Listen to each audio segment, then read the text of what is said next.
Welcome to Film Strip. These podcasts are spoiler-filled as we discuss the plots, characters, and themes of the films in review. All content used or discussed in these podcast episodes is the property of the respective owners and used under the Fair Use Act, Section 504, C2, Title 17. Welcome to Film Strip. I'm Jay. I'm Lindsey. And I'm Ron. And this is our review of Silent Night, Deadly Night Part 2, starring, and I mean in the loosest use of that term ever on this show, Eric Freeman, James L. Newman, Elizabeth Catton, and the entire cast of Part 1 with Gene Miller as Mother Superior's lifeless corpse. Directed, edited, assembled by Lee Harry. Released in 1987 on an alleged $250,000 budget. We'll talk about that. Grossed $154,000 at the box office. So what are we doing here? Well, it's time for some annual holiday trash, obviously always from Film Strip. And to pull the curtain back a little bit, we started the year with a review of the Steven Spielberg West Side Story. But Linz and our friend Mike from Amateur Tours and I actually recorded that in December. So the first thing we recorded in 2022 is Silent Night, Deadly Night 5, The Toy Maker. And by George, I was convinced that we needed to have a little synchronicity in this wacky year. So we're ending the year with a Silent Night, Deadly Night movie. And no, we're not doing the first one because we're kind of doing it tonight. If you've seen Part 2, you know what we mean. But yeah, I wanted us to get into this one. What a better way to end the year than with this action. So, Linz, I assume you've never seen this before, right? This was brand new for you. Brand spanking new. Saw it, finished it about half an hour ago. Outstanding. And Ron, I know this one's like in your rotation, like with me. You watch this oftentimes. Yes, I have seen this one a few times.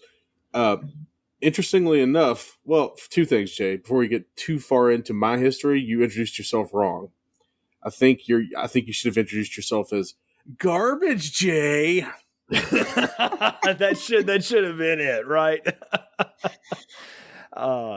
But I mean, back that, when that meme, that meme is great. It's my favorite meme. I'll talk about that when I get the plot summary.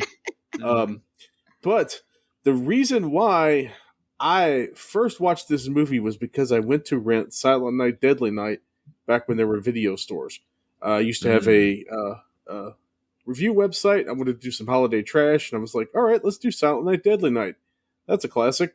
I went to Wild and Woolly Video here in Louisville, the late lamented Wild and Woolly Video, and it was out because it was December, and I'm stupid. That was out. Christmas Evil was out. Anything Santa's Sleigh was out. So I was like, okay, fine. All right, Silent Night, Deadly Night 2, let's do this. And then as I watch it, I'm like, okay, so wait, looks like I don't have to watch Silent Night, Deadly Night 1 at all. I've already seen it. Great. Yeah, so, unless you need more framing devices. The only thing you don't get is the grandpa character in Silent Night, Deadly Night 1. That's worth it just for the YouTube. Like, I think you watch that part of it. That's probably the only thing that's worth it out of that first movie. But yeah. Again, this was one that I think I knew of some of the jokes about it before I actually finally saw the whole thing and before there were memes of Garbage Day stuff. But I watched this one back when I just marathoned all of them. Back when that Malcolm McDowell remake, when I referenced on Silent Night, Deadly Night 5 was coming out, and I finally got through all this one. And what I realized is, like, I had seen parts of it here and there through the years, but what I didn't realize was that much like I had praised Friday the 13th Part 4 for, if you don't ever want to see another Friday the 13th movie, if you just watch the fourth one, you kind of get all four of those first ones in that movie, and you probably get the best of whatever that series was going to be. This one's the same. You don't need to see Part 1. You can just watch this and you get all you need, because the story is they gave $200,000 to the writer, producer, editor of these things and said, look, we don't want to redo another movie. We just reassemble the one we've got and we'll just re-release it, because it got pulled from theaters over controversy. The Santa killer, how dare the, clutching of the pearls in 1984. And so these guys, though, were just determined, like, no, we're going to shoot another movie. So what you got was basically the the framing device of the guy in the mental institution, and then a couple of the flashback scenes, and then the big ending, which I guess we'll get to. That's all they had money to reshoot, but they just repurposed the rest of that. And like, it's so, like, it seems absurd, but then again, having watched a number of Corman movies and Golden Globes movies and things through the years, I'm like, the idea that a studio would go like, no, just recut the other one. Like, I totally get that. Like, it would be like going to Poison before the Open Up and Say "Ah" record that had all the big hits on it. Every Rose Has its Thorn, Talk Dirty to Me, no, not Talk Dirty to Me, but Fallen Angel, Nothing But a Good Time. And if they just told them after the Talk Dirty to Me album, Look What the Cat Dragged In, look, just recut that and put it back out. Like, that's sort of the same idea. It's let's take your existing piece of trash and just make it less trashy and put it back out there. Like, that is so amazing to me that they thought, yes, let's do that. And then the fact that these guys actually went through and came up with this, that's even more absurd. So I'm not really missing anything having not seen the first one, is what you're saying. I mean, no. I mean, again, the grandpa is about it. And if you want to see Mother Superior be even more horrible to these two kids, but you can get the sense of how awful she was. You've literally seen the whole thing. Like, all the stuff that matters, they repurposed it. Yeah. You did get a reshot sex scene, because the sex scene that Ricky talks about having seen where he bunched into the two, they couldn't get those actors back for whatever reason, so they redid it. But it's just as gross as anything in part 5 and this one. And we're going to talk about the one in this movie when it comes up, because this series is just notorious for these things. For gross sex scenes? I mean, like, we figured that one out. Yeah, just bad ones all along the way. I have to ask, though, Lindsay, did Brian make it through any portion of this movie with you at all? He made it through the entirety. Wow. And I don't know why or how, but I mean, because he definitely did not enjoy any bit of it. I mean, and I was like, you don't have to do this. And he was like, no. I don't know. Maybe he thought it was going to get better. And I was like, I don't know if it is. I'll tell you why, because Buffy said it years ago. Love makes you do the wacky. So. It does, but he did. He sat, and then we had a nice discussion after about, like, dude, there were so many questions for both of us. But he was like, why, Brian's famous trope, why can't you guys just pick a good movie? I mean, which he knows that we do. We've done some things, but yeah. I said, you know what? Honestly, it's just because it's fun. It's way more fun. Yeah, these kind of things are always more fun to get into, and especially this time of year. Like, we got to have some good holiday trash. Like, it wouldn't be this show if we didn't try to go down this road. And Ron, I think you and I have talked about doing Silent Night, Deadly Night movies forever, and this one specifically. Like, this was one we wanted to get to, and we just did part 5 in the randomness of January, but I knew part 2 was coming up at some point.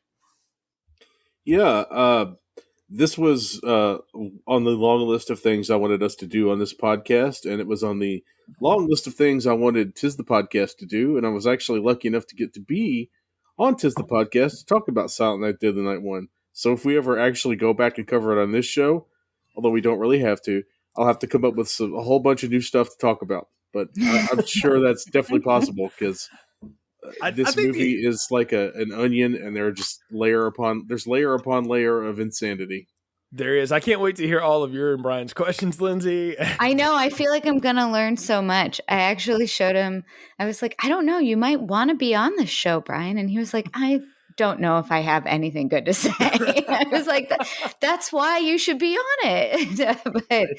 but I'll speak. I'll give you a few fun quotes from him as we get to them if it comes up. Yeah. I honestly, we'll talk about future iterations of this where we could go. But Ron, I do think it is time for our annual holiday plot summary of Doom from you, to see if you can bring forth your wisdom and wit of word to describe the plot of Silent Night, Deadly Night Part 2. So please go, sir. It will be my holiday present to the world, Jay. Okay. Did you see the first Silent Night, Deadly Night? If not, no worries. Silent Night, Deadly Night 2 spends the first 45 minutes or so recounting the plot of the first movie from the point of view of Ricky, the brother of Billy, who was the original killer. It's basically your standard flashback recap, featuring occasional voiceovers by a guy who sounds like he was rejected by the kids in the hall for being too hammy. Don't worry about missing anything. It features every good kill and boob from the first movie. Ostensibly, Ricky's getting interviewed by psychiatrist Dr. Henry Bloom. But that's mostly because they paid for the rights to the first movie and they're going to use every single frame of topless Linnea Quigley that they have. Once they run out of stuff from the first movie, Ricky tells his own story. Adopted by a nice Jewish couple, he had a good life, but his Christmas-related trauma never quite healed. Like a bull, he hates the color red. Like a Catholic, he's deathly afraid of nuns. After the death of his father, Ricky spirals out of control, haunted by the memory of his brother calling everyone naughty all the time. Sure, he kills a few people, but they mostly deserve it, so it's okay, right?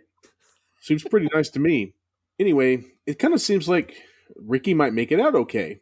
He starts dating a nice girl named Jennifer. They go out on dates. He actually gets to have sex, and he doesn't freak out, unlike his brother. But when he finds out that Jennifer wasn't a virgin, after a pretty convenient meet uncute with her ex-boyfriend Chip, Ricky flies off the handle. He kills Chip with jumper cables, which make his eyes explode in what was probably the most expensive thing in the movie. This freaks Jennifer out, who tells Ricky that she hates him. Her attempt to escape only gets her strangled by a handy car antenna. Remember those kids? The big metal car antennas you could snap off and beat or strangle someone with? Well, Ricky does, because he used it to kill. He gets confronted by a cop who kind of looks like a night watchman with a gun, but he takes the guy's gun and kills him. Then he goes on a rampage, just shooting random people in the neighborhood, including the famous Garbage Day gif I love so much. Ricky is stopped by more cops, who look like actual cops, but this attempt to suicide himself by cop fails because he's out of bullets. So Ricky ends up in the mental institution, talking to Dr. Bloom. Or so we think. Turns out, Ricky has killed Dr. Bloom with his own audio tape, which I'm sure is how Phil Spector always thought he was going to die. Ricky escapes from Smith's Grove 2 and kills the Salvation Army Santa for his costume. Now it's time to track down Mother Superior and get some revenge for his brother. Smith's Grove 2, you say? Ricky tracks down the old nun and chases her through the house, but it seems like Mother S manages to avoid death when the police arrive, along with the nice nun from the orphanage. Not so fast, my friends. A touch of her arm leads to the severed head of the nun falling off of her body in what must have been the second most expensive shot of the movie. Ricky leaps in the frame with an axe. Why have it when you're decapitated? Okay, I'm sorry. Ricky leaps in the frame with an axe, ready to kill, but the cops shoot him repeatedly, and he crashes through a patio door and out onto the lanai, knocking over a cheesecake and ruining the night of the Golden Girls. The police officer tells the nice nun, "He's gone, sister. It's over." But it's not over! Jump scare, a tight close-up of Mother Superior's severed head. Screaming! Ricky opens his eyes and smiles. He survived the Alex Murphy starter kit.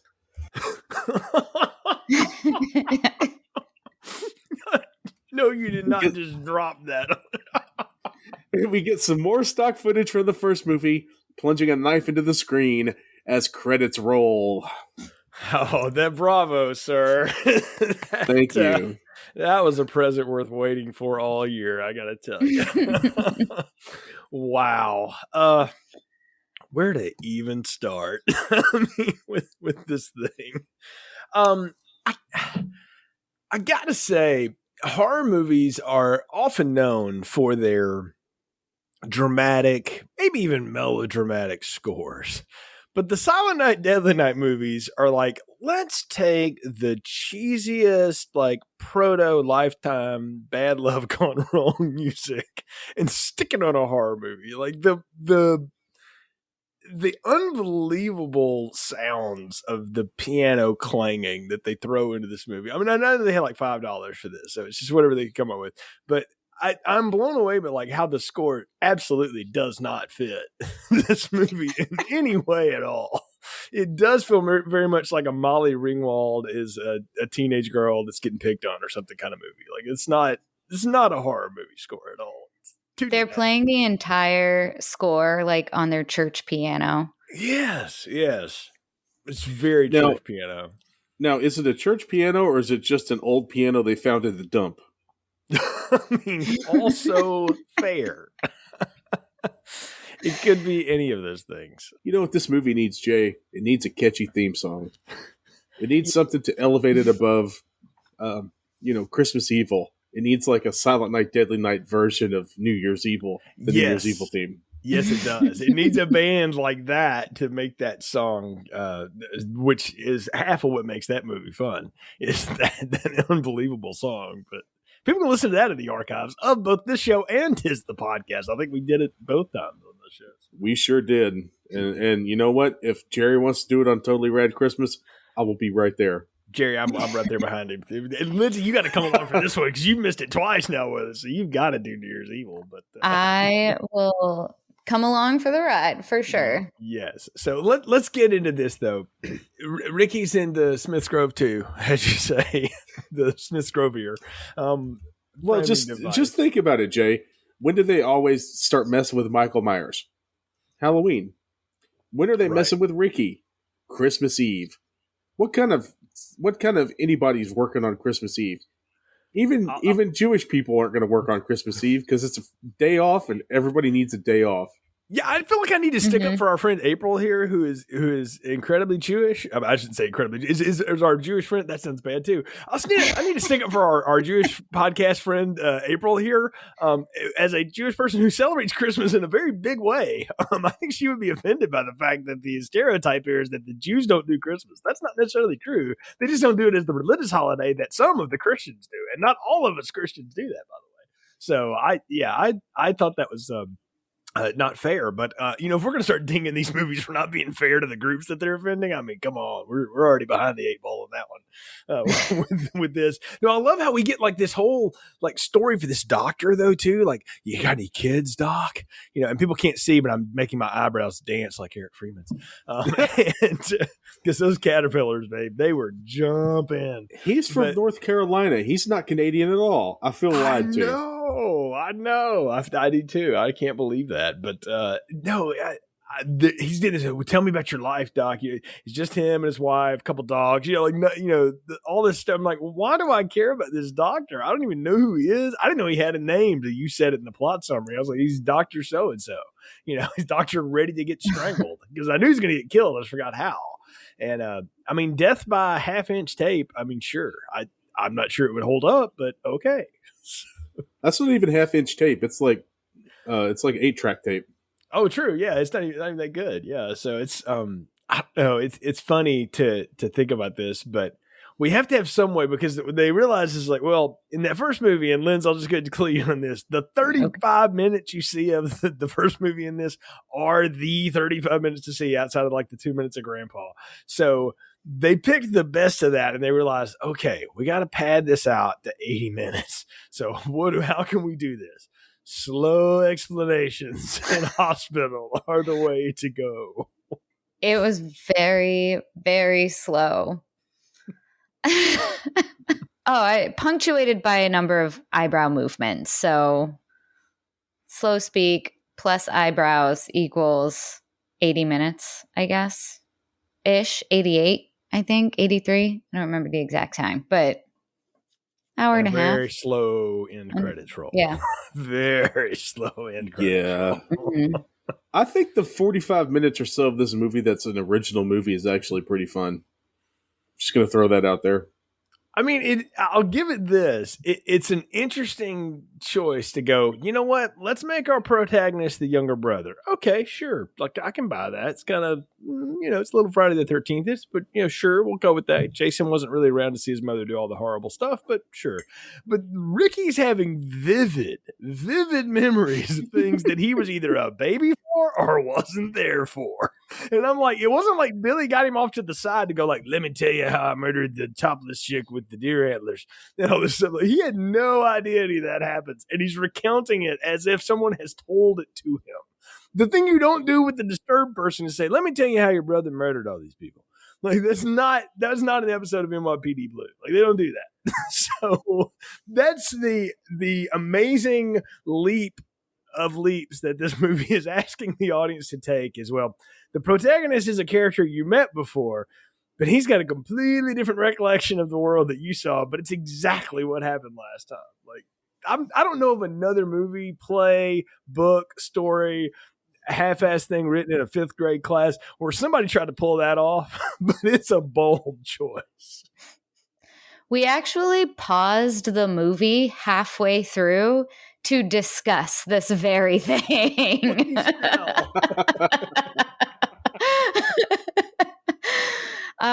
And I'm trying to make sense of it to at least the point where I can suspend enough disbelief to continue enjoying the movie. So my thought was, even if he didn't know all the details, it surely was in the local newspaper, and he surely would have heard about it from some source, right? So maybe he's filling in all of the blanks from that just because he knew his brother, or maybe he is just psychotic and lying about it all. And these are memories that he actually thinks occurred. But one big question I have, his older brother, Billy, right? Mm-hmm. Yes. All of his murders, did they take place in just the one night on Christmas Eve, or was it like a montage of multiple nights? It was Christmas Eve. Okay.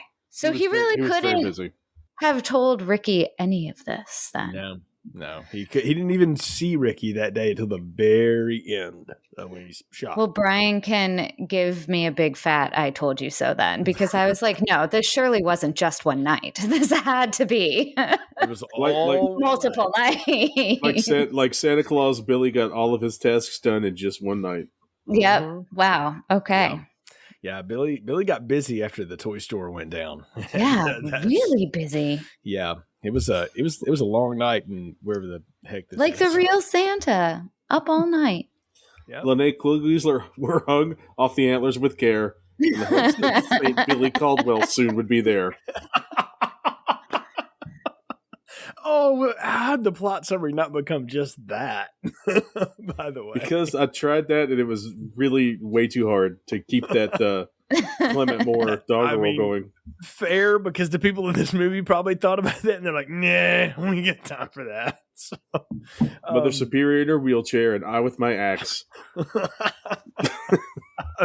Yeah, I could go on, but no, I love that the idea of the vivid memories again of stuff that he was not even there for or whatever.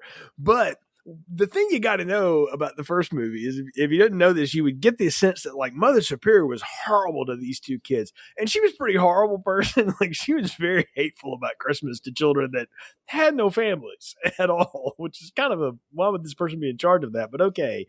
But she actually in the first movie, like they were relentlessly bad and awful to Billy, but Ricky got a pass. Like everybody loved Ricky. I mean, he was the sweet kid. Everybody liked him. So I don't know why he's going like, I friggin' hated that place. Those nuns were awful. F them. And I'm like, bro, are you just evil to the core already? Because they were good to him in the first one. That's the change in this movie. I wrote like basically an entire fan fiction version of this movie in like the 15 minutes between finishing and starting this podcast. So. Oh, please do tell. What was your version of this? Because I kind of know. This is how I made sense of everything. I was like, they could have just twisted a few little things and everything would have tied together so nicely. And the big thing, and we'll get to some of these details, but the big thing is Mother Superior is living in an apartment numbered 666, and she's so mean, and she is the one influencing Billy to murder all these people. And I was like, oh. And as I'm watching this movie for the first time, I'm thinking, oh, okay, there's satanic nuns. Duh. Of course, I should have saw that coming. And that was never, ever like given. And I feel like that would have made so much sense. And then maybe Ricky perhaps really did have this memory because maybe he's half demon and the nuns are like protecting him. Lindsay, I love this because it's very giallo, and that would have been such a much more interesting movie if we had gotten any kind of thought like that. So that's my version of this movie. All right, let's make this Silent Night, Deadly Night 6 / The Omen 4 thing happen. Yes. I really like this idea. No, Ron, it's Silent Night, Deadly Night 666. Yes. You got to lean into this. Nice. Look, the curse of Mother Superior. Producer's cut. But no, I really, we've all seen the evil Catholic nun in the movie, somewhere along the way, right? This woman, in every iteration, both actresses that get to play her, it's like the worst mommy dearest thing going on. She is I see all of this greed when there should be gratitude. I'm like, it's Christmas Day for a bunch of orphans, lady. Let them open up a basketball. She is but you knew the people that like put her in that apartment hate her though, because they put her in an upstairs apartment with stairs in it with no lift, and she's in a wheelchair. They're like, screw you, figure it out, Mother Superior. Yeah, she doesn't even get that Mrs. Deagle lift from Gremlins. No, she didn't have anything. So I'm sure it was just like somewhere along the way they're like, hey man, like there's nowhere, like, he's gonna push her down the stairs. Why does the nun in the wheelchair have stairs? Don't worry about it, it'll look cool. We'll give her another wheelchair at the bottom, it'll be fine. Right, he'll actually get stuck in the first wheelchair. Sure. So she had a fall that a 20-year-old wouldn't get back up from. Like, I don't understand that. Rob, you gotta explain to me what happened to her face too at the end of this. That's another big question. She's got Donald Pleasant's face from Halloween 4 and 5, but I'm like, I don't remember a fire. I just heard something about a stroke in like an offline somebody told. I think that's just her natural evil postulating out of her face. It's Pazuzu coming out. Yeah. That's it, exactly. Oh my goodness! So I do love that this movie does take the time to cast 4 different people to play Ricky, the original. Well, I guess 5. The original baby, the kid that played him in the end of the first one's flashbacks, and then like the teenage version, which is kind of like John Cryer circa Superman 4-ish looking, when he just decides to rando murder 2 people that are making out in the woods. Because I guess it's not rando. We should say the triggering thing for Ricky is that he saw his mother after his father got shot by the Santa Claus robber get murdered, then raped, or raped, then murdered, one or the other, in the street there. And so anytime like a shirt is torn open on another woman, he just loses his mind. Like and that was Billy's trigger too, is that's what set him off. Lindsay was, and it wasn't just the shirt. It wasn't just the shirt being ripped open. It was a match cut for match cut of the first attack from the first movie. Yes, like they took the time to make that work exactly the same way, so that he would go and lose it. And I love how he runs over that like 50-year-old dude that's hanging out with that 25-year-old woman in the Jeep. And then he's got to kill her too, but then he just goes on about his day. Like that's the thing, is like Ricky has moments where he's sort of clear and he's cool, and he gets the Jewish step parents and like the nuns come around, but they're like, oh, just ignore them. That's all fake anyway. And so he's good for a long time. Then stepdad dies. And then all of a sudden we get the scene in the woods, and it just triggers him off again. And then he's normal as a dishwasher with a motorcycle before, the movie scene, which we'll get to. But I don't know. I got a kick out of the fact that they bother to spend so much time in flashback scenes for him to have these moments of murder. But I wanted to ask y'all, did y'all need to see Ricky do like a kid murder? Like I needed him to see, like he needed to kill somebody as a kid and then go dormant for a few years, kill somebody as a teenager, then go dormant, and then be Eric Freeman on the spree. I kind of felt like we needed the Michael Myers leveling up of murdering people. Like you needed to murder some kid at school too,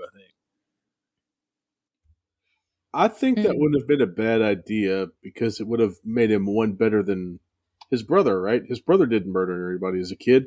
He just kind of watched some randos through a keyhole and got in trouble with some nuns.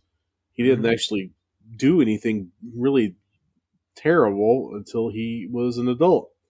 I feel like if you're going to establish that Ricky is just completely gone from Jump Street, let's just go ahead and He should have followed those nuns into that store and killed one of them or both of them. Right. I could have bought that. I could have bought that too. Yeah, I could see the dormant. I mean, one thing you can say about Ricky and his brother is that they are staunch defenders of women in peril, even though they murder a lot of women. If somebody's in trouble, like, well, I'm going to kill that dude for you. Now I'm going to have to kill you afterward, but you're going to get the satisfaction of me murdering knowing that he's dead. That you're dead. You're going to know that I ran him over good, and then it's on. But he didn't kill the woman after he ran over the 53-year-old high school student or whatever. Because she said thank you, and she didn't do anything wrong. Yeah, that was polite. Yeah, she did just call the guy a pig, but like in like a cute way. But then he kept on, and that was when it was too much, and so Ricky took him out just in case. But yeah, that I don't know.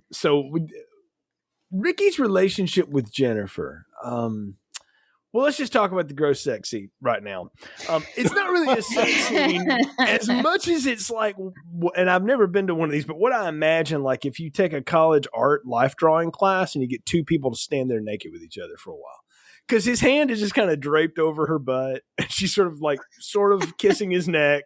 And he's just sitting there looking sort of disinterested. I'm like, I've seen actors that look like they had no chemistry. Some that look like they had a lot of chemistry in a sex scene. These people look like they didn't even know the other person was there. And that takes some work.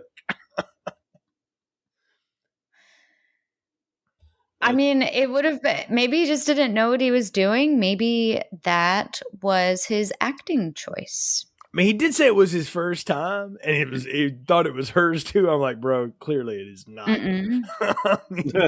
So, but what's funny to me is that, I mean, I know it's an 80s thing because if you watch the original Terminator or the original Highlander, the sex scenes are shot pretty much the same way. This blue light in the background and, soft music and, lots of caressing and stuff. But in those movies, there's a lot of like, I don't know, give and take, for lack of a better way of saying it. And again, these are like two statues looking at each other the whole time. It's very, very strange. As opposed to like the ones in part 5 where we're like, oh, there's almost too much going on here.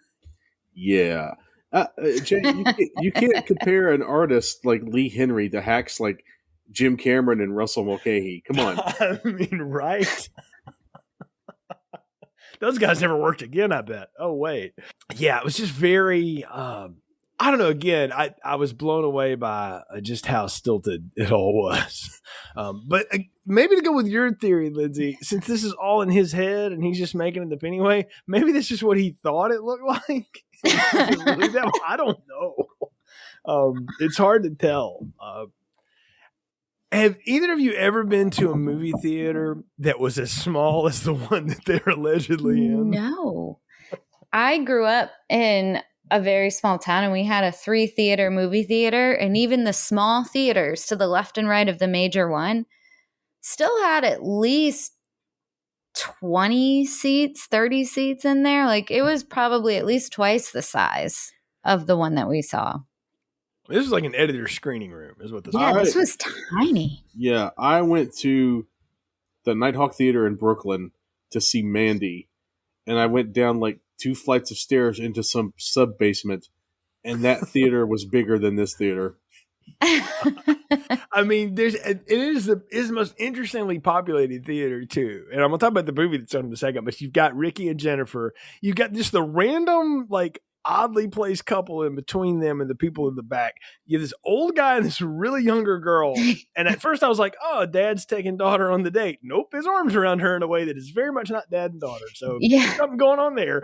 And then you got the 2 hecklers in the background who are, one is, man, he looked kind of like Grady from Nightmare on Elm Street 2. Ron, if you know what I'm talking about. But the low rent version of that guy. And if there's such a thing.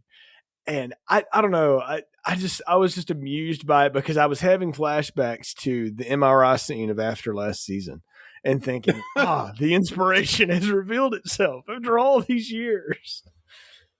I really believe that the old guy was one of the producers, in quote, meaning he's the dentist who wrote him a check for $50,000. Gotta be. Gotta be. I'm like, Somebody hey, from the yeah, be in this studio. movie. Yeah, you can bring your much younger mistress. It's all good. Nobody's going to see it, bro. It's totally safe.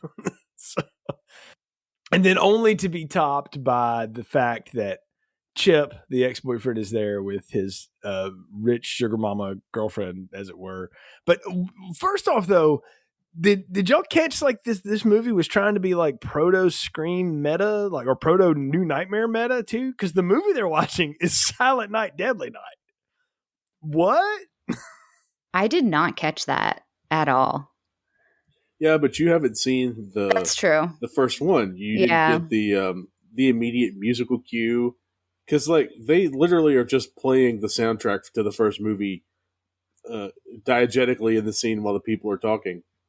Yeah, like it's not looped over later, Lindsay. It's like they had a boombox off to the side and they just hit the tape. And that's what's happened. I remember the tape on the reel-to-reel is probably the soundtrack. Actually, I think you were onto something when you called it the producer screening room. I feel like that's what they did. They rented a screening room. They got the 6 people they could fit in there, and then they just showed their own movie that they bought the rights to. I mean, you really did look like that is exactly what was going on. But okay, we were all in high school once, and high school drama relationships are a lot of fun. I've never had someone come up to me and do the whole peekaboo thing from behind and then proceed to have this incredibly loud conversation with me in a theater about our skeezy relationship. Lindsay, has that ever been an occurrence for you? Has Chip in your life ever come back and be like, hey? No, not even close. I mean, I guess not in high school anyway. There was like a couple weirdos, in college and shortly after, but like no one ever came up behind me in a theater and said peekaboo or put the hands over my eyes. No one's ever done that to me, actually, as far as I remember. Yeah, I was amused by Chip because the minute you meet him, you're like, oh, dead meat. It's going to happen. Like, for he's sure. Gonna die, right? And no one's sorry when it happens, but no, he's a complete skis. But he is like what I think these producers were looking at the time. And you got to look at what movies were happening at the time. They're like, we got to have some yuppie asshole in this movie. Oh, for sure. And he is proto William Zabka if there ever was one. I called him John Cryer earlier, but he's got a lot of Billy Zabka going on, at least in the way he acts. Yeah. So, does anybody know Judge Reinhold or someone who kind of is like Judge Reinhold, or yes. Might have seen a Judge Reinhold movie? No. It's maybe a foot shorter. Yeah. Does Billy Zabka have like a untalented cousin? Okay, yeah. All right, we'll go with that guy. We'll go with James Zabka. Yes. I don't even know who this guy is. It doesn't matter. Because it's, Ken Weichart, whoever you are, email us, filmstrippodcast@gmail.com. I'd love to talk to you about any memory you may have of this movie. I can't imagine you have any, but okay. But we got to say, though, like, Ricky's violent tendencies have started to come out before this all goes down, before he figures out what's going on here, right? Because he's getting two-timed. Basically, he's going to find out about it in the next scene. But he talks about like watching some loan shark shake, or as he says, it's some squirrel getting its nuts squeezed in the lobby, and he kills the guy in like pure Batman villain mode, where he shoves an umbrella through him and opens it. I was like, oh, that's like some Friday the 13th 7 shit right there. That's pretty good. And apparently the MPAA made him cut it because there was too much fake liver hanging off the damn umbrella. He just needed to do like the Burgess Meredith penguin laugh from the Batman 66. The yeah. I mean, does he not? I mean, he kind of does. Nobody's happier to be on a murder spree than good old Ricky, because he's just like laughing and laughing and laughing. He takes so much joy. That is his piece. He really enjoys it. He is just having a day, and we're just part of it. It's wonderful. I will say it was Having seen Silent Night, Deadly Night 5 first when we recorded it in January, put me in a bad place for this movie because I was expecting so much like better special effects, I guess. And so I was like, the first few, murders, blood scenes, I was like, oh, it'll probably ramp up. I'm sure we'll get more. There was a lot of good stuff in Silent Night, Deadly Night 5. And then the umbrella scene happens, and I was like, okay, here we go. It's starting. And then I noticed the umbrella, like that blood was polyed on to that umbrella. It was raining all over it, and it just stayed. The blood didn't drip. It was like spray painted on. Probably was spray painted. It might have been. I mean, like I said, the MPA made them cut the scene because there was a liver hanging. Well, that's what I'm saying. If they had been able to keep that, like that might have changed it a little bit. But that's why I was like, I am in the unfortunate disposition or fortune, I don't know, of having seen the fifth one first. I guess the first one, the blood in the first one flows clearly throughout the whole movie. Like it's a lot of good, the gore ramps the whole time through. This one, that clearly was like the mass effect. And then after that, they had no money for effects because they're about to do the electrocution of Chip. And I think the three of us, blindfolded and drunk, could probably make better paper mache faces than they used. Like I was going back to Escape from Alcatraz, not the Clint Eastwood movie, but where the actual guys plunged to their death in the water and the kind of heads that they historically found that they were using to escape from Alcatraz. That's what that looked like to me. That was an amazing thing to kill that guy with jumper cables. Yeah. I did like the exploding eyeballs. That did make me very happy. That was a nice touch. I did appreciate that. I mean, you knew he needed to die like bad, right? Like he was going to have to get it real bad. Yeah, but based on the movie up to that point, I wasn't expecting something like exploding eyeballs, so it was a pleasant surprise. Right. Exploding eyeballs followed by the strangulation by the antenna, as Ron so well described. And then the murder spree of all murder sprees with dime store Barney Fife. First off, when he turns the gun around, he shoots himself in the head. Okay, I just want to tell everybody, if you've seen Halloween Kill, you've seen a much better version of the same gag. Because Michael Myers kicks a woman in the arm and she shoots herself in the head. The same kill is in this movie, and I will not be denied. I think David Gordon Green thought about this and was like, we just need to have Michael Myers do that to Ricky Caldwell killing from the second side. I would have no doubt that David Gordon Green has seen Silent Night, Deadly Night 2. You know Danny McBride has, at least. Oh, yeah, 100%. Yeah, I assumed Chip would just get like his head mashed in the hood of the car, like the thing where you slam the head in the thing and it explodes. I didn't expect the exploding eyeballs. I did clap like a circus seal and cheer at that, but that's just me. I mean, it was a good kill, and then Jennifer goes down, and that's where Ricky just loses it. And the shooting spree of all shooting sprees. Now, I didn't do a full count on the weaponry, but I'm like, okay, so one went in the deputy, then one on the rando dude on his porch, then Garbage Day, that is some like commando level Goalie Globus mission in action kill. Like that was precious, Ron. I was like, I know Ron enjoyed that. And then we shoot the radiator of the Pinto for it to explode. He did shoot the Pinto 3 times. He did, and Lindsey, we just watched Fast and Furious. So that jump, I was like, oh, it's just like the end of Fast and Furious. It is. I have comments on that if you want them. Please. No, the main one is Brian said, and he would know a little better than me, but he goes, no security guard or police officer is armed with anything strong enough to do that to a car. I was like, even in the 80s? And he goes, any time. No, never. Especially in the 80s. Yeah. That gun weighed at least a third of what that man's body weight was. That 357 is a huge weapon. And I mean, that was the Murtaugh pistol, just for you lethal weapon fans out there. That's what he had.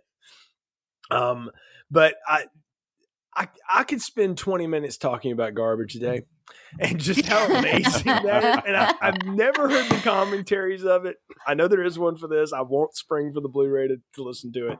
But I've got to know if there's any insight into, we're going to make the most elaborate death.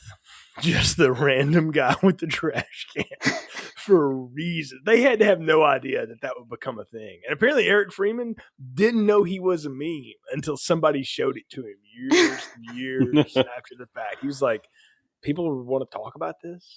He was sort of blown away by his fame and fandom from this. I was really excited to see that part because I've heard it so many times from you guys and from Ryan, who's been on Film Strip before, and a number of other people, and I've seen all the memes. And so when I finally saw it in context, it was everything I hoped it would be. I was going to ask, did you have any frame of reference for what that was from at all? I knew what movie it was from. Mm-hmm. I knew like the reference, but in context of the movie, I had no idea, like how absolutely random it was. And, yeah, it worked for me. I give Garbage Day 2 thumbs up. Garbage Day is a large popcorn. We'll talk about the rest of it later, but the Garbage Day definitely a large popcorn. That 8 seconds of cinema glory. Now I wonder. I would be interested in hearing the commentary. Was that scripted or I don't know. Ron, what was the direction behind that? Into this, because I have no idea. I have absolutely no insight into this because I do not want to kill the magic. What I can tell you is fair. What I can tell you is that Eric Freeman has maintained since he allowed himself to be found again and started to show up to screenings of this movie. He maintains that they told him to do that acting. He says that they told him to just be as hammy as he can, probably because they needed to make up for the lack of actual content in the movie. I mean, I can believe it because it's so over the top, but it's also oddly perfect for it too. Because if you played it any other way, I don't think it would work. This movie barely works anyway. But if he's not doing that, there's nothing to watch. Just be honest, this is boring as hell. If he's not doing all that stuff. If he's not being malevolent Bruce McCullough from Kids in the Hall, then there's absolutely nothing happening in this movie. Yes, no. In spite of the blatantly crazy kills and all the effects, like I said, they blew the effects budget between the umbrella guy and all of this right here because they don't have any money the rest of the movie for anything. You can tell because there's no. Well, as I bemoaned in the plot summary, how do you chop a nun's head off and there's no blood on the fucking habit? I was like I say, this whole scene is amazing, and then like you say, he's just gonna shoot himself by the cops. Of course, he's out of bullets, but I didn't do a count. But I think it's like a Halloween 2 situation where he got off an extra shot than should be allowed in that pistol, and I think there were 7 or 8 in that one, but I can't remember, completely. But it doesn't matter because if it's wrong, then it's even better. I can only think of 6. Which might be the only way this movie has any bearing on the real world.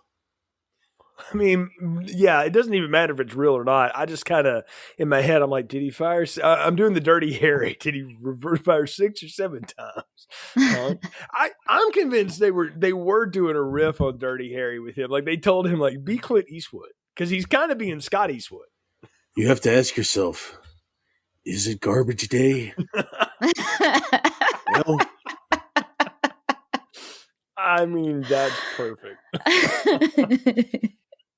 But we get back after all of this where Ricky is like, oh, sorry, Doc, time's up. And we realize he's killed the doctor because he's thrown Not Yaphet Kotto out of the room twice, who's supposed to be there to protect him against the crazy white boy. And that guy had to leave for his Danny Glover lessons, Jay. Oh boy, he had a little bit of that going on too. I mean, it was also a little bit of Eric LaSalle's Soul Glow from Coming to America was going on with that guy. There was a lot of things going on with that dude. He was 3 different horror movie characters at once. And yes, Coming to America is a horror movie. I will argue with that with anyone. But yeah, Ricky's gonna go on the spree now. So he kills Salvation Army Santa, steals his costume. The phone booth and like the whole wall scene, y'all. I don't know if you've ever seen it, but Airplane 2 has Ted Stryker in a mental hospital, and it seems like the same set from the Zucker Brothers movie. I swear it is. If you go look at that wall, it's probably a Hollywood wall, but I'm maybe it is. Maybe they got a discount. Mm-hmm. I'm offended that you think I haven't seen Airplane 2 50 times, Jay. I knew you would have seen Airplane. I didn't know if you'd seen Airplane 2. And so that's a special kind of place right there. They showed Airplane 2 more than Airplane on Showtime. I watched it every time it was on. Lindsay, just for the record, have you seen Airplane or Airplane 2? I have not seen Airplane 2, I don't think. I say that because I'm sure there was a time when I was younger that it was on TNT or something. And, Do you remember William Shatner on a moon base not playing Captain Kirk? Because that'll tell you if you've seen Airplane 2 or not. I'm going to go with no on that. Okay. Even if I've seen it, I remember nothing about it. So it'd be one of those things like Devil's Advocate where I'll watch it decades later and be like, oh, yes, I have seen this movie before. I'm telling you, it is. It's that scene is worth a revisit. It may be some of Shatner's best Shatnering ever. Maybe outside of Star Trek V. But it really is. It really is some top tier Shatner. It's perfect, and he knows it too, which is the fun. Which is great. But no, it's the scene outside of that hospital. So he goes after Mother Superior, and I do love the fact that they obviously this was the movie they wanted to get to. Ricky's going after Mother Superior. And I love how she's watching the Christmas parade on her little black and white TV and somehow senses the evil is coming for her. Right. And he does a whole Shining Jack Nicholson routine with her with the axe in the door, through 3 doors. They spent some time setting that up. They clearly we're going to recreate that. The only thing he didn't do was Here's Johnny, with a Here's Ricky. And probably because they thought they'd get sued, which is great hubris because nobody was going to watch this movie. So. They could have been sued. When she pushed that, what was it, like a dresser or something up against the door? Mm-hmm. My first question, I just said out loud, how did this old lady in a wheelchair push that up against the door? And Brian goes, how did she get up the stairs? And I was like, right. Oh my God, you're right. I didn't even think about that. I'm serious. They carried her up there like Norman Bates and said, fuck you, and left her there. I was like, is there a lift? So I'm looking for a lift on the stairs, and no, there's nothing. It's there's no lift. There's nothing. All I can think of, maybe go with your theory, Lindsay. She's an evil nun, so she was using her satanic demon powers to move that table. Or one of her, cretins, or so, maybe she'd get carried up the stairs, Right. I mean, it's a great standoff between the two of them, but I love how even to the end Mother Superior is not backing down. You need to be punished. You need to take your punishment. And I was like, lady, you are going to die so hard right now, and you have no idea. And she has a little bread knife. That's what she grabbed, a bread knife. Mm-hmm. That will do nothing. There's no sharp point there. You just saw his finger off. I'm not certain of it, but I can only guess when it came time to do the scene, they're like, where's the prop knife? We don't have one. Go to catering and grab whatever's on the table. We don't have a catering budget. Yeah, we do. My wife brought sandwiches yesterday. So just grabbed whatever was there. But we get the jump cut, though, because he's swinging the axe. You don't know what's going to happen. I kept waiting for Ricky to get shot, with the axe in the air. I knew that happened, but I didn't know that. I'd forgotten that he killed Mother Superior. But, what a clean, perfect head chop. And again, there's no blood anywhere because there's no money for it. But really, she's so evil, she doesn't even have blood anymore, y'all. That's what we're led to believe about Mother Superior. They had to reuse that nun costume several times, Jay. They couldn't get any blood on it. And then it had to go back to the novelty shop. Right, yeah, it was definitely on a lease with an option to buy, like Fletch. I mean, there was no keeping those false teeth. And maybe her Donald Pleasance makeup too. Like that had to go back too. I think like there was still a little part of me because there was that cutaway. I was like, oh, maybe she did murder him. And this is where we find out that she has all of these, evil powers. Because at this point, as you know, I've already rewritten the entire movie. Right. So, but yeah, then her head fell off. And I thought, wow, he had a lot of time to clean up and really make this look nice. I mean, he wanted that other nun to find. I think that's supposed to be the nice nun from the first movie, though it's never really called out. But I mean, clearly played by very different people. But at this point, they already know that you know that, so they don't care, and they're just rolling with it. The cops show up. I love that Mother Superior gets like an entire SWAT team basically to come in there and check out what's happening to her. Like one cop maybe, but no. Yeah. The Michael Myers wipes out a street of people, and there's maybe 4 cops.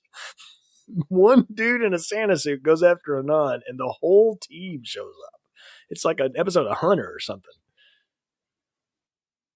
Maybe she paid off the police. I don't know. Lindsey, I'm loving your whole rewrite of this. Like, they should really contact you for this recut. They're really on her side. We go forward with the Silent Night, Deadly Night 666 idea. Well, I think though. I mean, I'm saying, yeah, maybe her web travels very far. Who knows? I'm sure it's in the police force. But even if it's not, I feel like if you're that high up in the Catholic Church and if you are a very well-known Mother Superior, I think people go to great lengths to, make sure you're protected.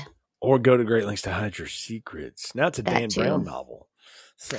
I've probably read, I have. Or it's just the Magdalene sisters. Yeah. Wait a minute. Wait a minute. 2 things. Have you read all the Dan Brown novels you said? Not all of them. I don't know if I'm sure he's written way more since I stopped reading them, but I've read a lot of them. Oh, I feel he's written 2 novels in the time we've taken to record this podcast. I know, yeah. Look, all I know is one of those Tom Hanks with the mullet movies is coming in our future in 2023. That's going to happen now. Yeah, no, I read Angels and Demons was my first one, and I read it while I was in Italy, so it was really cool because I was in all of the places that he was writing about. So that's the one where Ewan McGregor is in the priest, right? Isn't that that one? I think so. Yeah. Oh, okay, yeah.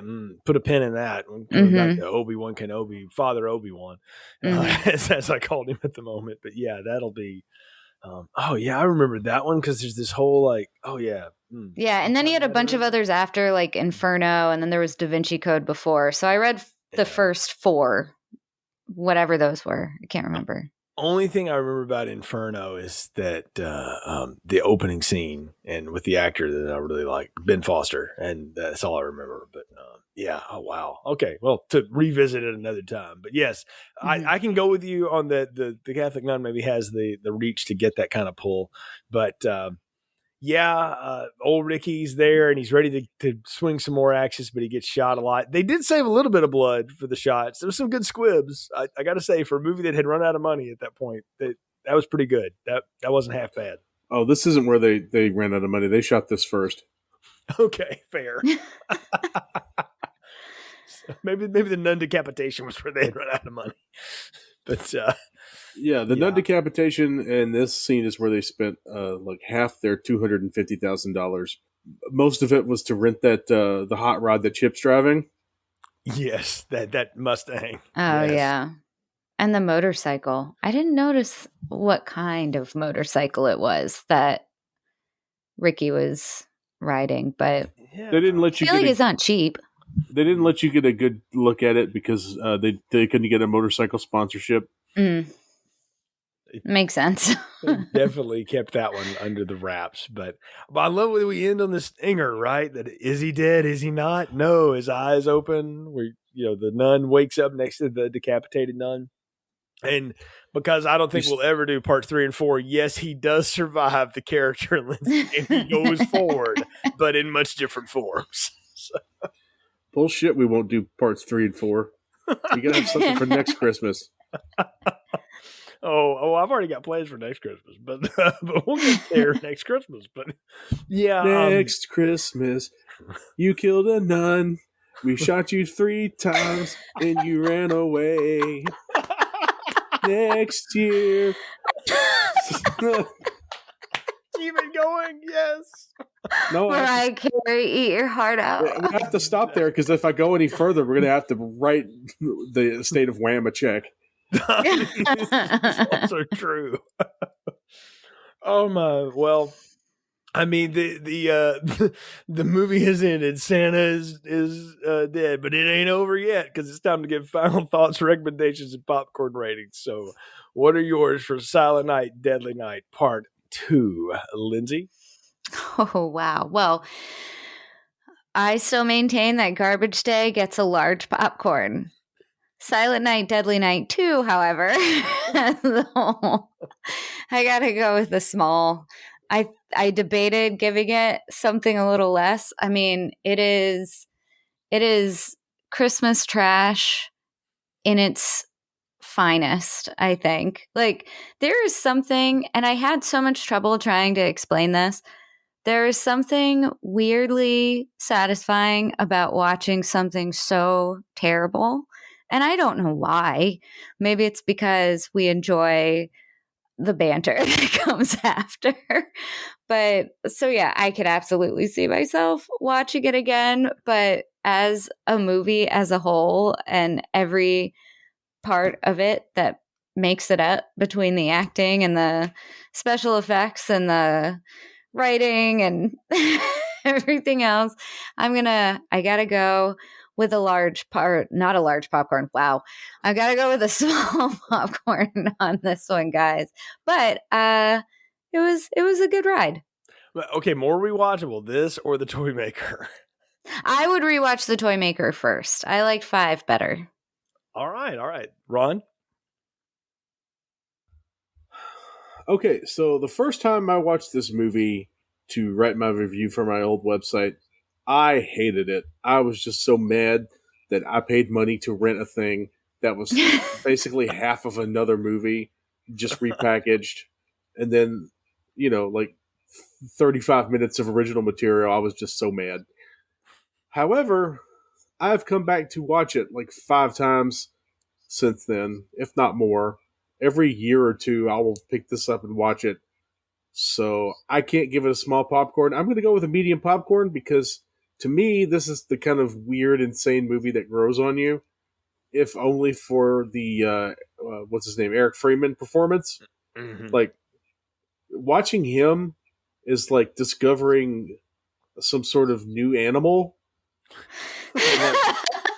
and like watching it like in its natural habitat. It's just like, okay, what would happen if we took this Sumatran rat monkey and we threw it in the zoo, and let's figure out what happens. I feel like that's what I'm watching. Like, just Nicolas Cage likes to talk about his nouveau shamanic acting style. Well, he's got nothing on Eric Freeman because this guy just goes for it, and whatever it is, we don't know, but he goes for it.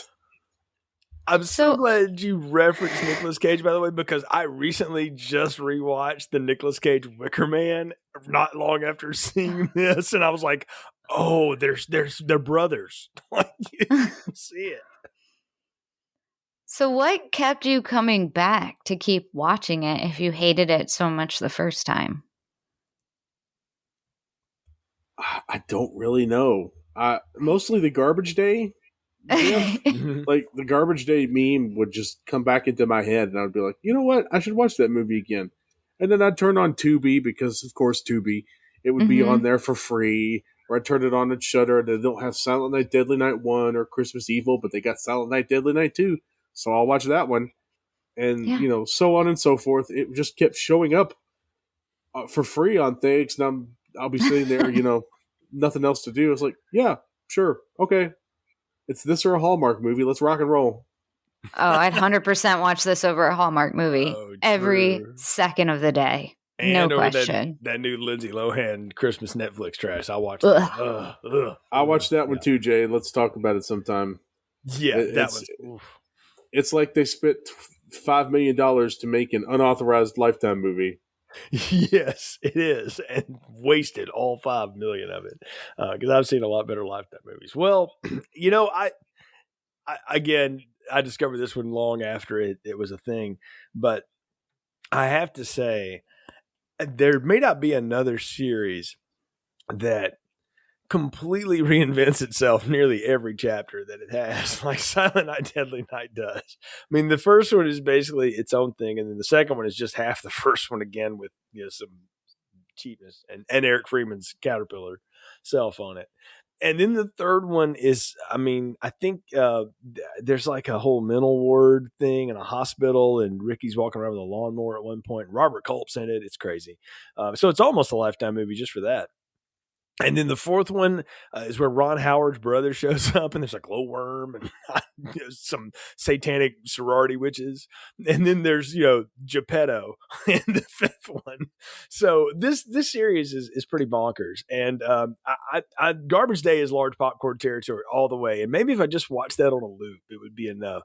I thought to myself, I was like, what would it be like to just watch this movie without any of the Silent Night, Deadly Night 1 stuff cut in it? If you just listen to him talk, and then all this murder happened for 45 minutes. What would it be like? And it would be rather unsatisfying because there would be nothing really to frame any of it. It wouldn't work and all that. But it is a completely hilarious piece of trash. And the reason I keep coming back to it is because I know it's so bad.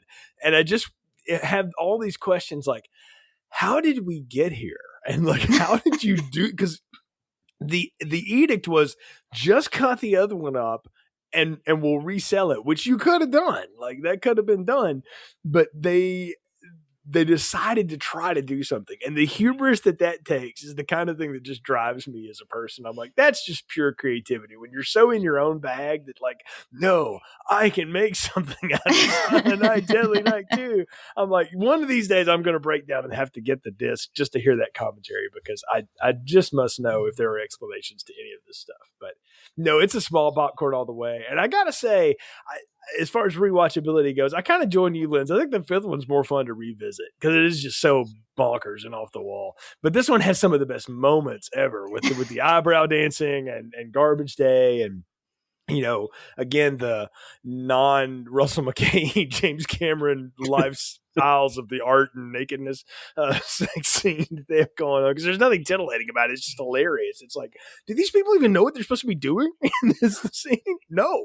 And I don't know. It's just funny. But I have a blast thinking about this. And it is one of those things that, like, at holiday time, I'm probably going to come back to it just because it's something good to have on. And like you say, Ron, Tubi is our friend. It's always got this. And I think the third and the fourth one are like right there after it. So if you want your Silent Night, Deadly Night fix, you got it right there. So small popcorn for me, but overall a fun experience nonetheless. And always fun talking about it with you guys here on Film Strip. We're wrapping up yet another year of this podcast. I can't freaking believe it. We're still doing this stuff. And in spite of what Brian says, we actually do good movies from time to time too. We have a lot of fun when we do the trash stuff too. And it's always fun. I feel like we do need to turn around and do like, Citizen Kane or something now. But maybe not until like the trash. yeah. There's something like the good trash to get us going. Ron, what do you got going on over at Den of Geek now that Walking Dead is no moss? The next thing I believe I've got going on is Snowpiercer, for what's going to end up being the final season of that because of the regime change at Warner Brothers. But which is sad. But other than that, I don't really have anything lined up for quite some time. So Snowpiercer, if you like that, and I'm sure I'll talk about the mini Walking Dead